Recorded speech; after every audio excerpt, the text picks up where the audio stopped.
Hey team, so welcome back. So this week we're going to be covering our gospel tool. So what you're going to need is one sheet of paper, and what we're going to do is we are going to fold that in half, and then we are going to fold it in half again. Okay, and that way what we end up with is just a grid of four squares, and you can go ahead and number these. Yeah, number one, number two, number three, and number four. So as we learn this tool, we are going to go ahead and rep this out a few times. Okay. So, some things just to cover on the front of the tool. We want any gospel tool that we use, we want to make sure that it's number one, that it's simple. Because if it's not a simple tool, it's going to be very hard to reproduce. And just as important, or actually more important, is we want to make sure that it's biblical. Because if it's not biblical, God's not going to use it. So we want to make sure that it's simple, it's biblical, it's reproducible. We also want to make sure that it's free. So you can see, hey, all I need is a pen and a piece of paper, or frankly, a pen and a napkin will work as well. So it's absolutely free. So there's no barrier to this. I mean, in fact, you could have a stick and the dirt in the ground and still use this tool. So those are kind of the principles that we want to make sure are in there. And we also want to make sure that it's visual, because it's one thing to hear something, it's something else to see it as you hear it. So those are our guiding principles as we go along. So the very first thing we're going to do is we're going to draw a circle. Okay, so this is coming out of engaging them in prayer. And so what that looks like to model is just, it's really simple. It's, hey, thank you for allowing me to pray with you. And we asked that question that we learned last week is, hey, what in this crazy world do you find hope in? And then allowing them the space to answer that. And then after that, it's, hey, do you mind if I share, a quick, just a quick illustration on where I find hope? In fact, I like to draw it because it helps me remember it better. That's when you pull out. And a lot of times, what I'll have with me is just an index card, because I can draw it on an index card. So we're going to rep this out 4 times as we build upon it. So the very first thing you want to do is, hey, we're going to do this in 3 circles to illustrate this, the story of God and what he's done for you, and what he did for me. So, just begins with, hey, wouldn't you agree that we live in a broken world? That there's pain, there's death, there's suffering, there's just atrocities, wars. I mean, you don't have to turn on the news for more than 2 minutes to understand that we live in a broken world. So we're asking that question, and even a non-believer is going to have to agree that yes, this world is just jacked up. So that's the preface there. And then what we want to do is we're going to draw another circle with a heart in it, and we're going to have a contrast here. So it wasn't always that way. So in the beginning, we experienced God's love. Everything was perfect. Our relationship with God, our relationship with others. We had a perfect body, perfect mind, a perfect environment. In fact, God said 7 times, "It is good." Okay, so now we've got the contrast between this. So I'm going to do some explaining as we go along, and then we'll be able to rep out, and kind of see, hey, what does that look like? So the next thing we want to do is we want to draw an arrow from there to there, and we just want to write the word sin underneath it. Okay, and so hey, we all chose to do the same thing. Have you ever seen that word before? And let them answer. And then what does it mean to you? So let them, unpack that. We're going to explain that in a minute. So I'm going to draw a little guy here, so you can see just these little things like he's moving along, there. So you can see nothing pretty, just a little stick figure. So you see what happens is, we went our own way. That's sin. We do our own thing. We've all sinned, and we've all fallen short of the glory of God. And that is what lands us in this broken world. Okay. So that rep, yeah, just looks like this, and then we'll build on it. So you see over here, number 2. Okay. To coming out of prayer, do you mind if I, share a quick story on where I find hope? I actually like to draw it out because it helps me remember it. To Johnny, wouldn't you agree that we live in a broken world? Yeah, we don't have to look too far to see pain, death, wars, atrocities, just all kinds of pain that's out there and suffering. Well, it wasn't always that way. You see, in the beginning, God created a perfect world and we experienced his love. Everything was perfect. Our relationship with God, our relationship with others. We had a perfect body, a perfect mind, and a perfect environment. And then what happened is we all chose the same thing. Have you ever seen this word before? What does it mean to you? The essence is that we all chose to do our own thing. We all chose to go our own way. That's just sin.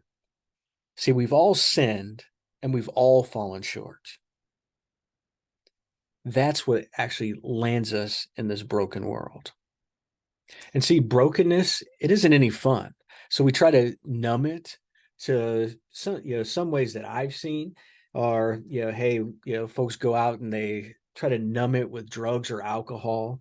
Maybe they try to numb it with pornography, or they try to, just numb it with work, the house, the job, the American dream.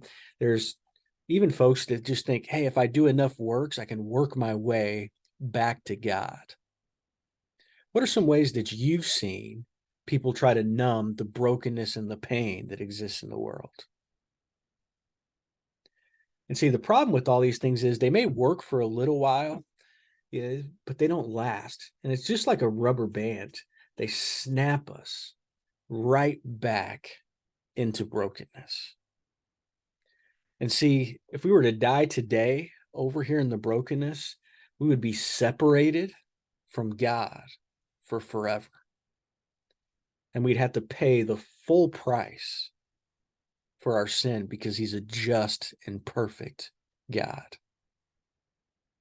So that's the second rep. So go ahead and practice that. All right. So now we're ready for our third rep. And so we're just going to continue to add on to this. So as we go to the third rep, so Johnny, wouldn't you agree that we live in a broken and jacked up world where there's just pain and death, suffering, atrocities? Well, it wasn't always that way. See, in the beginning, God created a perfect world and we experienced his love. Everything was perfect. Our relationship with God, our relationship with other people. We had a perfect body, a perfect mind, lived in a perfect environment. And then we just chose to do our own thing, to go our own way. Have you seen that word before? What does it mean to you? Yeah, in essence, what it means is that we all chose to do our own thing, go our own way. See, we've all sinned. We've all fallen short of the glory of God. And that's what actually lands us over here in the broken world. And let's face it, being in brokenness isn't any fun. So we try to numb it or, try to distract ourselves. Maybe, with Netflix, or, we just work long hours. Or maybe it's, with our favorite sports team. Yeah, some of us even think, hey, going to church and doing good, serving in the food pantry, that, hey, we can somehow work our way back to God's good grace. And the problem with all this, Johnny, is these things, they may work for a little while. They may feel good for a bit, but it's like a rubber band. Eventually, they just snap us right back into brokenness. And the problem with that is if we were to die today over here in the brokenness, we'd be separated from God for forever. And we'd have to pay the full price for our sin because he's a just and perfect God and just can't mix with that brokenness. Now, the good news is that God so loved the world that he sent his only son, Jesus. So he sent Jesus to die on the cross, which he actually took on all of our sin, died on the cross, which crossed out our sin, canceled it out. And after 3 days, Jesus rose again to prove he was who he said he was and that he conquered death. And what that did is it provided a door, the only way out of brokenness and back into a perfect relationship with God. So you guys see that there? So we kind of just built on that. So now we want to wrap it up with our fourth rep and continue to build on this. So, Johnny, wouldn't you agree that we live in a broken, jacked up world? Well, it wasn't always that way. You see, in the beginning, God created a perfect world and we experienced his love. Everything was perfect. Our relationship with God, our relationship with others. We had a perfect body, a perfect mind. We had the perfect environment. In fact, God said 7 times, "It is good." But then we all chose to do the same thing.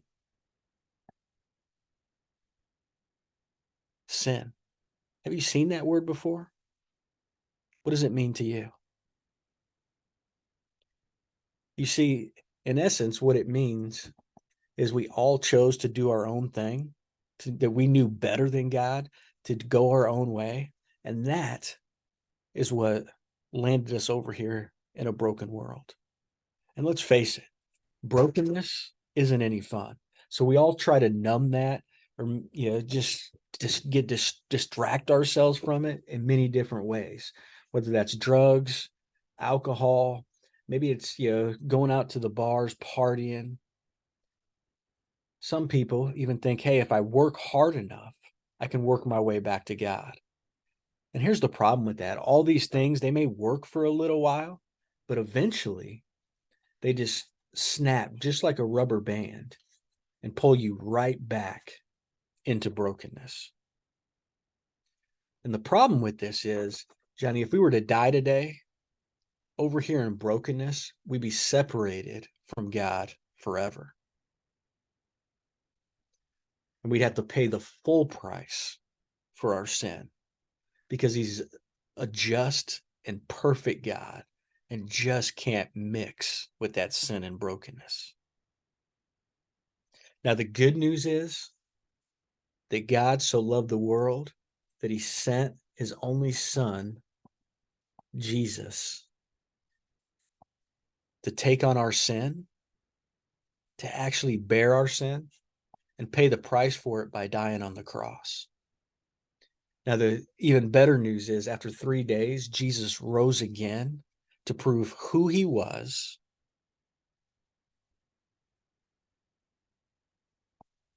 And that provided a door, an escape from brokenness. In fact, it's the only way out of brokenness back into a reconciled relationship with God. But see, there's some things here, right?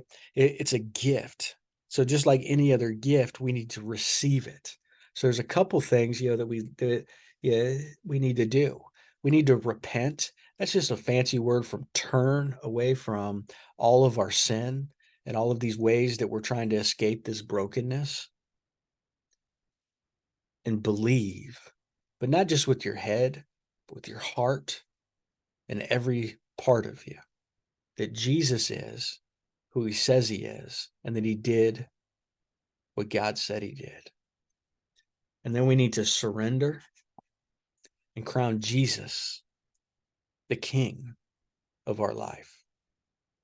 And see, Johnny, when we do that, God actually makes us a new creation. And while it may not feel like it, you are a new creation. and you continue to grow closer and closer to him. But God's not done with us there yet.